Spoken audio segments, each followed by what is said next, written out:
Happy Rongali Bihu. ঘৰলৈ যাব নোৱাৰিলোঁ, কপৌ ফুল নেদেখিলোঁ, এয়াই ফুল ছিঙি আনি দিছোঁ আৰু সকলোলৈ, অসমবাসীলৈ মোৰ হিৰা ভৰা মৰম যাচিলোঁ। ভালো লাগে, বেয়াও লাগিছে, দুখো লাগিছে।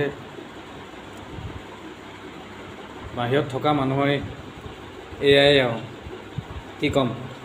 দেখিছে নহয়, ৰেজিষ্টাৰ এখন মুখৰ আগত পৰি আছে ফুলকেইপাত সহায়ত, সেইখন ৰেজিষ্টাৰতে লিখি আছোঁ আৰু এতিয়া ক'বলৈ মন যোৱা নাই আৰু সেইবাবে কপৌ ফুলৰ ঠাইত বেলেগ গছৰ ফুলে আনি সকলোলৈকে দি গৈছোঁ আৰু আশীৰ্বাদ কৰিছোঁ। সকলোৱে ভালে কুশলে থাকা, লগৰ সমনীয়াবোৰক, সকলো অসমবাসী, অসমৰ ৰাইজ, সকলো ষ্টুডেণ্ট ভালকৈ নিজৰ বিহু বুলি ভালকৈ সন্মানেৰে থাকিবা, এজনে ইজনক সন্মান কৰিবলৈ শিকিবা। দেখিছেনে কা জাপি দিছে, তাতে আমাৰ অসমৰ বিহুটো যদি আমিয়ে যদি উপলব্ধ নকৰোঁ ভালকৈ, আৰু বেলেগ মানুহেও সোমাই পিনি এইবোৰ কৰে খেলি মেলি।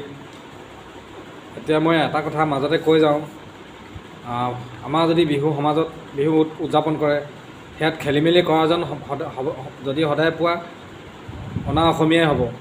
কাৰণ অসমত থাকি অসমীয়াটো ল'বলৈ নিবিচাৰে, তাৰপিছত অসমীয়াৰ মাজত হিচিঙালি কৰিব বিচাৰে।